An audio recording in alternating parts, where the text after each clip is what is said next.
विमल पोलो जुबा केसरी, हर पल मनाओ केसरी त्योहार। नमस्कार, आप देख रहे हैं राष्ट्र की बात। मैं हूं मानव गुप्ता। मेरे साथ स्टूडियो में एक बार फिर से हरे रंग में समाजवादी पार्टी के प्रवक्ता अनुराग भदौरिया आ गए। समृद्धि का रंग।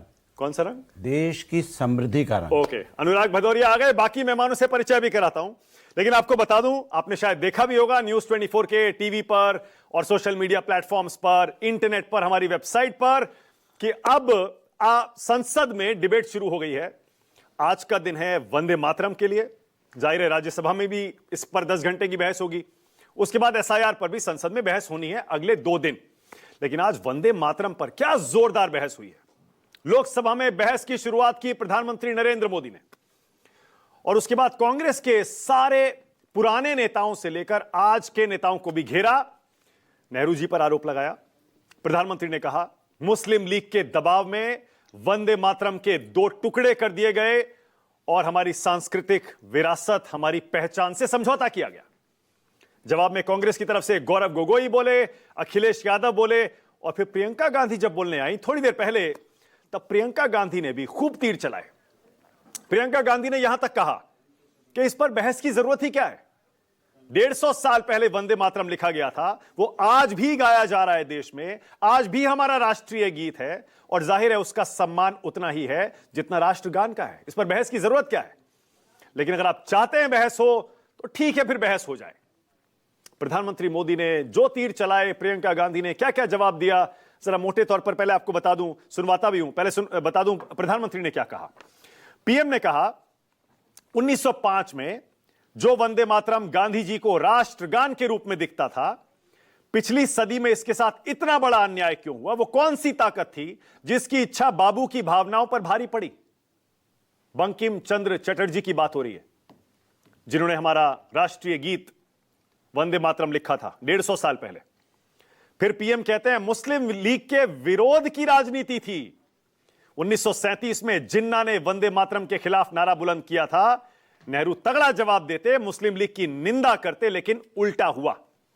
जिन्ना की मंशा जाने बिना नेहरू जी ने वंदे मातरम की पड़ताल शुरू की, और उसके बाद कांग्रेस ने कोलकाता की बैठक में वंदे मातरम पर घुटने टेक ही दिए।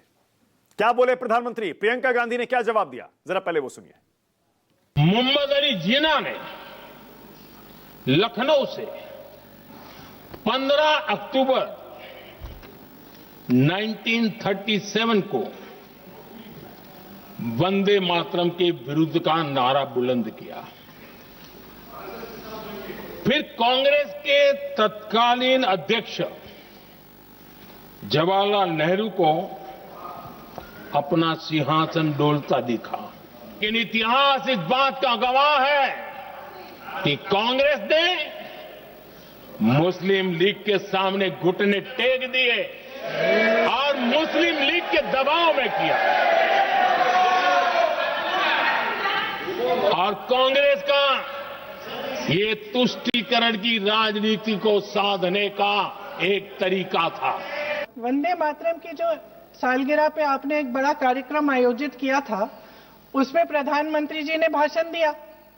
उसमें उन्होंने कहा कि 1896 में पहली बार गुरुदेव रविंद्रनाथ टैगोर ने ये गीत एक अधिवेशन में गाया।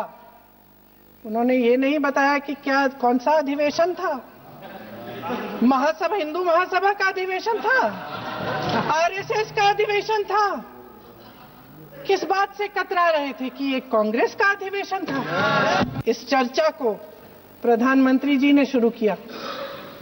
उन्होंने भाषण दिया, और इसको कहने में कोई झिझक नहीं है कि भाषण अच्छा देते हैं, थोड़ा सा लंबा, लेकिन भाषण अच्छा देते हैं। सिर्फ एक कमजोरी है सर, भाषण बहुत अच्छा देते हैं लेकिन तथ्यों के मामले में कमजोर पड़ जाते हैं। बहुत कमजोर।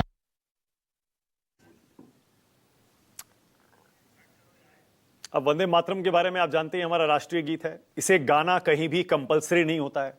राष्ट्रगान ही अक्सर सरकारी और आधिकारिक कार्यक्रमों में, राष्ट्रीय कार्यक्रमों में गाया जाता है। लेकिन वंदे मातरम आपने भी जरूर अपने स्कूलों में गाया होगा, सुना होगा, उसके बारे में पढ़ा भी होगा। वंदे मातरम हमने जो सीखा, आपने जो सीखा होगा, उसके 2 पैराज हैं जो हमने सीखे हैं। लेकिन जो ओरिजिनल जो उसका फॉर्म था, जब लिखा गया था, बंकिम दा ने लिखा था, उसमें 6 पैरा थे, 4 पैरा हटा दिए गए। अब 150 साल वंदे मातरम के लिखने के पूरे होने पर सरकार पूरे देश में 1 साल का उत्सव मना रही है और बीजेपी इसी को मुद्दा बना रही है कि इसके वो 4 पैरा तब क्यों हटाए गए थे। मैं आपको वंदे मातरम के डिबेट शुरू करने से पहले कुछ तथ्य बता दूं, आप कुछ जानते भी होंगे, हो सकता है कुछ ना जानते हो। एक तो हमारा राष्ट्रीय गीत है, बहुत से लोग तो आज इस बात में भी कंफ्यूज हो जाते हैं कि राष्ट्रगान क्या है और राष्ट्रीय गीत क्या है। वंदे मातरम गाने की, जैसा मैंने कहा, कहीं बाध्यता देश में नहीं है। आमतौर पर सरकारी, राष्ट्रीय, आधिकारिक कार्यक्रमों में राष्ट्रगान ही गाया जाता है, पर हां, स्कूलों में राष्ट्रीय गीत गाने की परंपरा हमेशा से रही है। आजादी के बाद 1947 में ऑल इंडिया रेडियो पर जो पहला गाना बजा था वो भी वंदे मातरम ही था। फिर याद दिला दूं, बंकिम चंद्र चटर्जी ने 1875 में इसको लिखा था, ठीक 150 साल पहले। अब 2025 में इसके 150 साल पूरे हुए हैं और इसी का उत्सव सरकार मना रही है। पर हां, वंदे मातरम की जो धुन आप गाते हैं, सुनते हैं, वो रविंद्रनाथ टैगोर ने बनाई थी। वही रविंद्रनाथ टैगोर जिन्होंने हमारा राष्ट्रगान लिखा है। अब ये बंकिम चंद्र चटर्जी ने वंदे मातरम क्यों लिखा था, इसका भी एक इतिहास है, आपने पढ़ा होगा, लेकिन फिर भी याद दिला देता हूं। दरअसल जब अंग्रेज हमारे देश पर राज करते थे, उन्होंने सारे सरकारी कार्यक्रमों में, दफ्तरों में गॉड सेव द क्वीन गाना अनिवार्य कर दिया।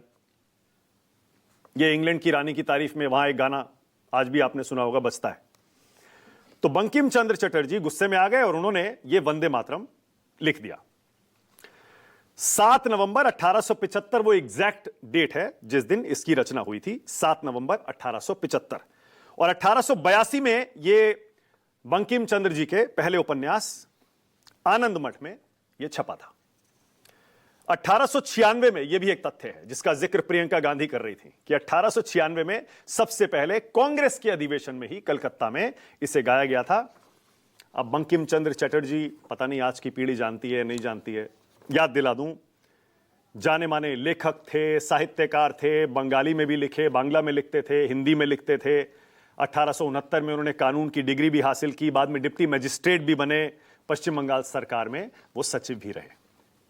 बहुत सारे लोग रविंद्रनाथ टैगोर और बंकिम चंद्र चटर्जी में कंफ्यूज भी कर जाते हैं, तो इसीलिए मैंने याद दिला दिया। अब मैं आपको जरा वंदे मातरम का जो हमने हमेशा गाया, सुना, समझा, वो भी जरा एक बार याद कराता हूं और उसका भावार्थ भी समझाता हूं, क्योंकि आज इसी पर पूरे देश में चर्चा भी चल रही है। वंदे मातरम, वंदे मातरम, सुजलाम सुफलाम मलयज शीतलाम शस्य श्यामलाम मातरम वंदे मातरम। आपने पढ़ा होगा, गाया होगा, आपको याद भी होगा। इसका हिंदी भावार्थ क्या है? इसका हिंदी मतलब है, हे मां मैं तुझे नमन करता हूं, तेरी धरती कल कल बहती धाराओं से समृद्ध है, बागों की चमक से उजली है, आनंद की हवाओं से शीतल है, तेरे लहराते खेत हैं, धान हैं, हे शक्ति की मां, हे मुक्त मां। वंदे मातरम। इसका जो दूसरा पैरा है, शुभ्र ज्योत्सना पुलकित यामिनी फुल्ल कुसमिता द्रुमदल शोभिनी सुहासिनी सुमधुर भाषिणी सुखदाम वरदाम मातरम वंदे मातरम। इसका हिंदी भावार्थ दिलचस्प है, सुनिए। तेरी रातें चांदनी के सपनों से शोभित हैं, क्या खूबसूरत लिखा है। तेरी शाखाएं और राजसी झरने हैं, तू पुष्पित वृक्षों में लिपटी है, हे मां तू सुख देने वाली है, तेरी धीमी और मधुर हंसी है, मां मैं तेरे चरणों को पूजता हूं, तेरी मधुर और धीमी वाणी है, मां मैं तुझे प्रणाम करता हूं। वरदान भी देती है। तो ये जो 2 पैरा हैं वंदे मातरम के, यही हमने गाए, सुने, समझे, पढ़े हैं। 4 पैरा हटा दिए गए, उन पर आगे मैं बताऊंगा आपको उसमें क्या लिखा था। अब जब ये डिबेट शुरू हुई, बहस शुरू हुई, आपको याद दिला दूं, कांग्रेस ने एक कमेटी बनाई वंदे मातरम पर हुए विवाद के लिए, और उसमें रखा किसे? बड़ी बड़ी हस्तियां थी। रविंद्रनाथ टैगोर जिन्होंने हमारा राष्ट्रगान लिखा, और वंदे मातरम की धुन इन्होंने ही बनाई थी, इनको रखा। सुभाष चंद्र बोस को रखा, अबुल कलाम आजाद और जवाहरलाल नेहरू। अब नेहरू जी रविंद्रनाथ टैगोर को चिट्ठी लिखते हैं, वो कहते हैं, वंदे मातरम की पृष्ठभूमि समझने के लिए मैं आनंद मठ का अंग्रेजी अनुवाद पढ़ रहा हूं। मुझे लगता है इसकी पृष्ठभूमि की वजह से देश के मुसलमानों को परेशानी हो रही है। आनंद मठ, इस पर बहुत विवाद हुआ है, जो बंकिम दा ने लिखा था। इस पर टैगोर क्या लिखते हैं? रविंद्रनाथ टैगोर लिखते हैं, वंदे मातरम के पहले 2 छंद में किसी को समस्या नहीं हो सकती। ये इतने प्रभावशाली हैं कि अन्य छंदों को छोड़ा जा सकता है। रविंद्रनाथ टैगोर कह रहे हैं नेहरू जी को कि बाकी 4 छोड़ भी दें, कोई परेशानी नहीं। अब मुस्लिम लीग जो बार बार इसका विरोध कर रही थी, उसको क्या दिक्कत थी वो भी आपको मैं जरा बता दूं। मुस्लिम लीग को पहली आपत्ति यह थी कि वंदे मातरम में खासतौर से आगे के, जो शुरू में भी है और खासतौर से आगे के 4 पैरा हैं, उनमें हिंदू देवी देवताओं का जिक्र है और इस्लाम में आपको पता है मूर्ति पूजन स्वीकार नहीं है। दूसरी आपत्ति यह थी कि जिस आनंद मठ उपन्यास से इसे लिया गया है उसमें बहुत सी मुस्लिम विरोधी बातें लिखी गई हैं, इसीलिए इसको हम स्वीकार नहीं करते। महात्मा गांधी क्या लिखते हैं, यह भी दिलचस्प है।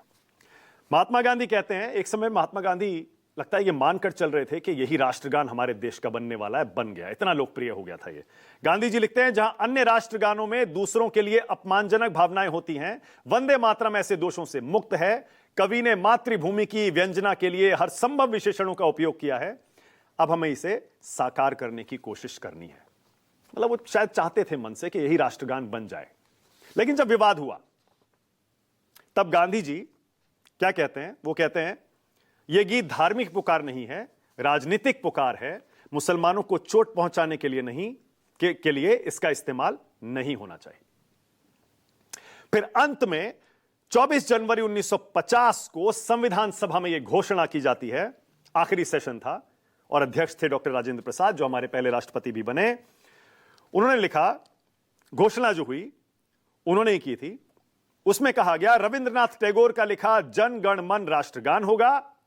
आजादी की लड़ाई में मुख्य भूमिका निभाने वाले वंदे मातरम गीत को भी इसके बराबर दर्जा दिया जाएगा। तो ये आपकी जानकारी के लिए मैंने सारे तथ्य आपके सामने रख दिए। अब डिबेट शुरू करते हैं। राष्ट्र की बात में आज का सवाल आपकी स्क्रीन पर आ रहा है। मेरा पहला सवाल, मोदी वर्सेस प्रियंका, संसद में कौन जीता? और दूसरा, वंदे मातरम का सच कौन छुपा रहा है?